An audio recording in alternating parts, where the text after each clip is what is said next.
Jmenuji se Vito Scaletta. Narodil jsem se na Sicílii 1925. Ten prcek, to jsem já. Stojím se svýma rodičema a sestrou Franceskou před naším domem. Ve skutečnosti si z vlasti moc nepamatuju. Až na to, že jsme to měli tvrdý. A že se táta jednou rozhodl, že je na čase se odstěhovat.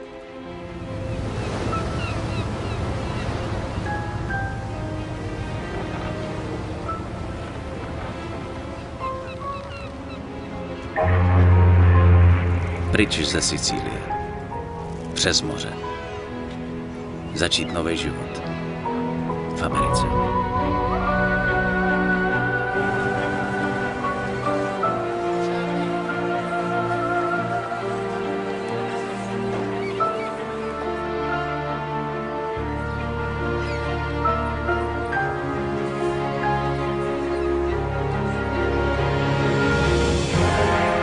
V životě jsem nikdy neviděl nic tak fantastického jako Empire Bay.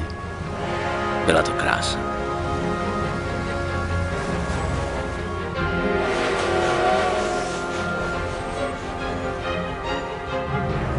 Ale taky jsem nikdy neviděl nic hnusnějšího, než byla ta špinavá díra, ve které jsme měli bydlet.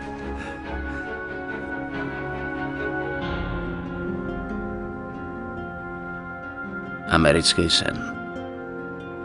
Byla to noční můra. Táta začal pracovat v přístavu pro chlápka, co nám pomohl emigrovat. Byla to strašná dřina. A to málo, co vydělal, většinou hned prochlastal. Rodiče mě poslali do školy. Musel jsem umět anglicky. A to bych se ve čtvrti plní Italů nikdy nenaučil. A tak jsem potkal Joea. Vito, pohni sebou! Nemáme na to celou noc! Časem se z Joea stal můj nejlepší kámoš. Oba jsme byli chudí, rozumná práce se nedala sehnat. Do prdele. A tak jsme začali dělat kšeftíky. Stát! Policie! Stůj! Vito, tudy! Hoď mi tu tašku! Stůj nebo střelím! Kurva. Fajn, hajzle! Roztáhni nohy a Kurva. opři se rukama o plot. Promiň, Vito. No, jednou nám jeden kšeft moc nevyšel. V roce 1943. Amerika byla ve válce a armáda potřebovala na invazi v Sicílii chlapy, co se dokážou domluvit.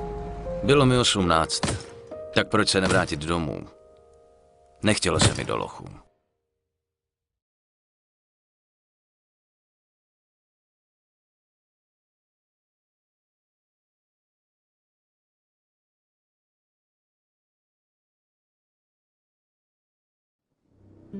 Operace Husky. Přidělili mě k 504. parašutistické. 11. července měli náš oddíl zhodit na jižním pobřeží Sicílie, ale trefil nás flak a museli jsme vyskočit hluboko za nepřátelskými linie. A jsme přežili jenom 3.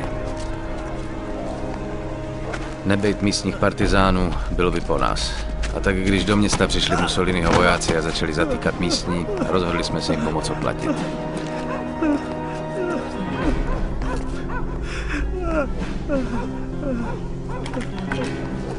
Se nessuno parla, quest'uomo morirà. No, per favore, no.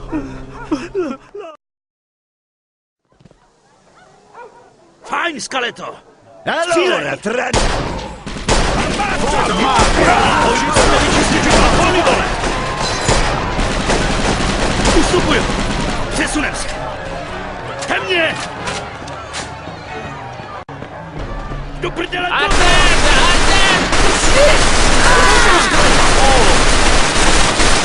Gesù! Ammacciarsi, le zampate prigioniere prima che arriva l'esercito. Desátníku!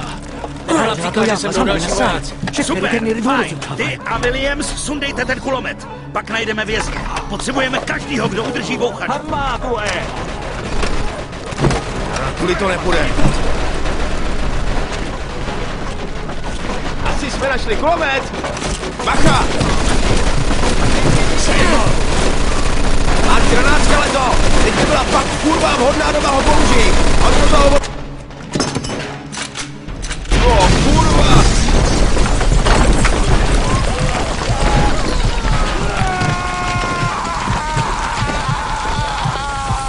Jsi živej? Jo, skoro. Se přestaň valet na prdeli a pohyb! Vemte si, co unesete. Další šanci už asi mít nebude. do prdele.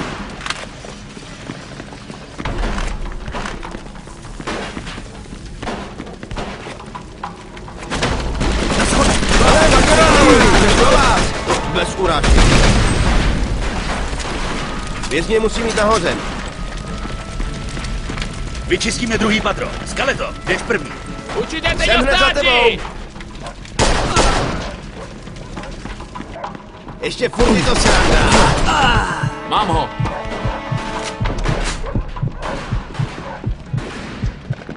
Ty dveře, Skeleto! Arrenditi o gli faccio saltare il cervello!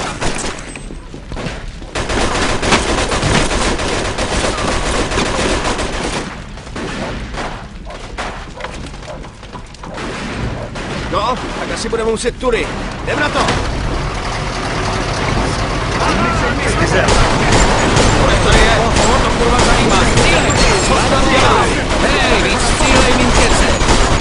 Jak chceš?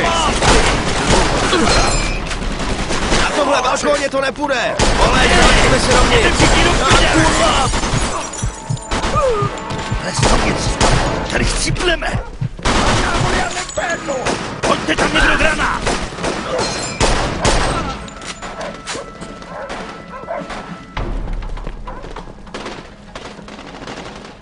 Amo dei fascisti! Arrivano, amo dei fascisti! Montate tutti! Vidíš ten kulomet na balkóně, Skeleto? Pane k němu! Další, dole, v kostele!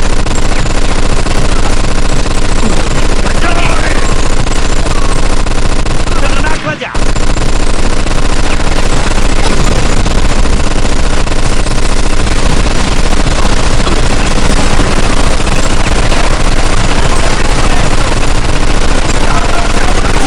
Mají dělo! Masej dovnitř!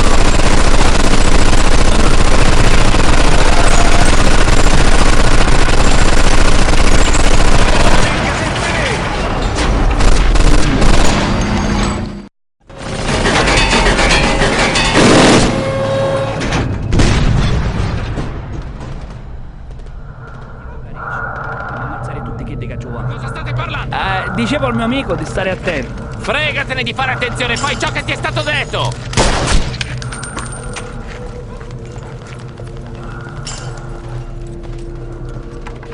Nevidím ho, ale cítím.